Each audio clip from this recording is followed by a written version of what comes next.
Good evening, Byronwood. We're back for the second part of Chapter 6 of Family Moomintroll. And when we last read one of these... Sorry, there wasn't one yesterday. We ran out of time. When we last read one of these, we met the Groke, this terrifying creature that's hunting down Thingamy and Bob, but we don't know why. Next morning, the Hemulin went anxiously out to the kitchen and said, "I've been talking to Thingamy and Bob." "Well, what is it now?" asked Moomin Mama with a sigh. "It's their suitcase the Groke wants," explained the Hemulin. "What a monster!" burst out Moomin Mama, "to steal their small possessions from them." "Yes, I know," said the Hemulin, "but there is something that makes the whole thing complicated. It seems to be the Groke's suitcase." Have they stolen the suitcase from the Groke? No wonder he wants it back. Agreed Moomin Mama. "That certainly makes the situation more difficult. We'll talk to the Snork. He always arranges everything so well." The Snork was very interested. "It's a remarkable case," he said. "We must hold a meeting. Everybody will come to the lilac bushes at 3 o'clock to discuss the question."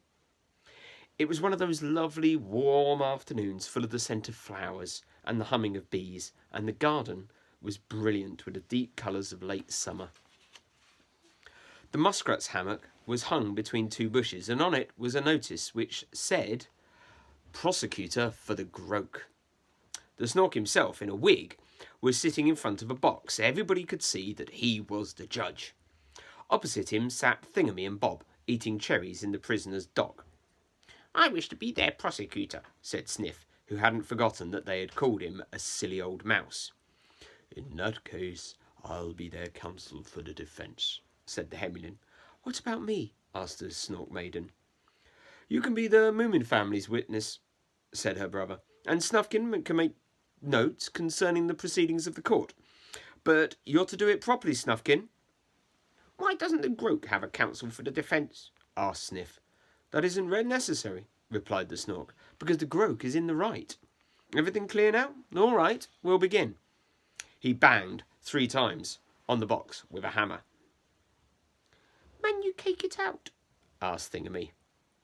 "Mot nutch," said Bob, blowing a cherry stone at the judge.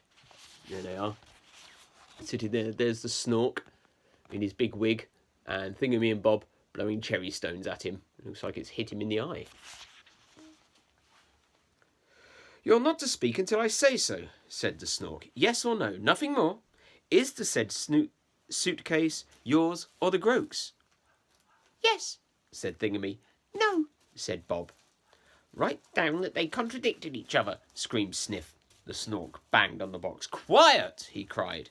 "Now I'm asking for the last time. Whose suitcase is it?"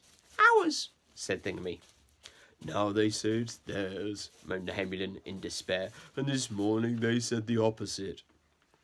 "Well, then we don't have to give it to the Groke," said the Snork with a sigh of relief. "But it's a pity after all my arrangements."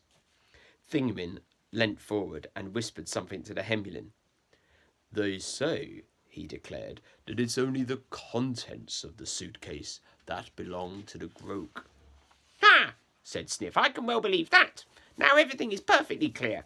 The Groke gets her contents back, and the herring faces keep their old suitcase." "It's not clear at all," cried the Hemulin boldly. "The question is not who is the owner of the contents, but who has the greatest right to the contents. The right thing in the right place. You saw the Groke, everybody. Now I ask you, did she look as if she had a right to the contents?" "That's true enough," said Sniff in surprise. "Clever of you, Hemel. But on the other hand, think how lonely the Groke is, because nobody likes her, and she hates everybody.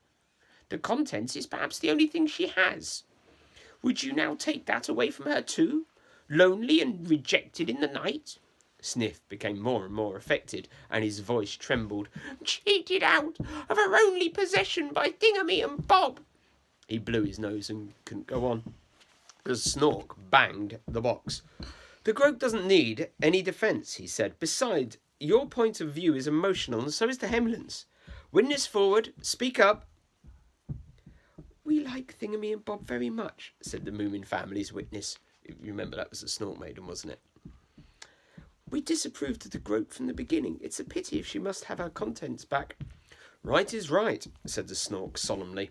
You must be fair, particularly as Thingamy and Bob can't see the difference between right and wrong. They were born like that and can't help it. Prosecutor, what have you got to say? But the muskrat had gone to sleep in his hammock. Well, well, said the Snork. I'm sure he wasn't interested anyway. Have we said all we should say before I pronounce the verdict? Excuse me, said the Moomin family's witness, but wouldn't it be easier if we knew what the contents actually were? Thingamy whispered something again. The Hamelin nodded. It's a secret, he said. Thingamy and Bob think the contents is the most beautiful thing in the world, but the Groak just thinks it's the most expensive.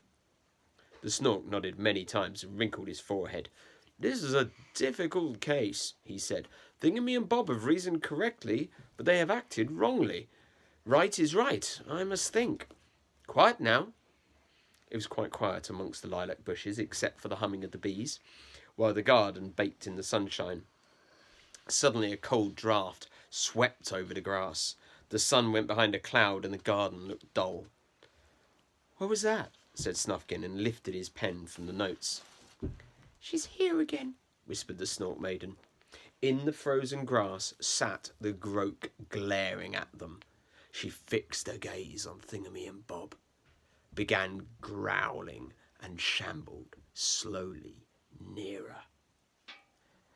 Hopster! Hopster! Help! Help! Stop, sir! They screamed, getting quite incoherent in their terror. Stop, Groak, said the Snork. I have something to say to you. The Groak stopped. I have thought enough, went on the Snork. Will you agree to Thingamy and Bob buying the contents of the suitcase? And if so, what is your price? High, said the Groak in an icy voice. Would my gold mountain on the Hattifattener's Island be enough? Said the Snork. No, answered the Groak in as icily as before. But just then Moomin Mama noticed how cold it got, and she decided to fetch her shawl. So she ran through the garden where the frost marked the Groak's tracks and up onto the veranda. And there she had an idea. Picking up the hobgoblin's hat, she went back to the court proceedings, put the hat on the grass, and said, Here is the most valuable thing in the whole of Moomin Valley, Groak. Do you know what has grown out of this hat? Raspberry juice, and fruit trees, and the most beautiful little self-propelling clouds. The only hobgoblin's hat in the world. Shoo, said the Groak scornfully. Then Moomin Mama laid a few cherries in the hat, and everybody waited in dead silence. If only they don't turn into something nasty, whispered Snufkin to the Hamelin. But they were in luck. When the Groak looked into the hat, a handful of red rubies lay there. There, said Moomin Mama happily, and think what would happen if you put a pumpkin in it. The Groak looked at the hat. Then she looked at Thingamy and Bob. Then she looked at the hat again. You could see that she was thinking with all her might. Then suddenly she snatched up the hat. She snatched up the hat and without a word slithered like an icy grey shadow into the forest. It was the last time she was seen in the Valley of the Moomins, and the last they saw of the hobgoblin's hat too.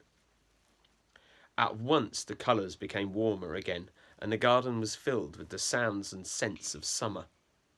Thank goodness we've got rid of that hat, said Moomin Mama. Now it's done something sensible for once. But the clouds were fun, said Sniff. And playing Tarzan in the jungle, added Moomintroll sadly.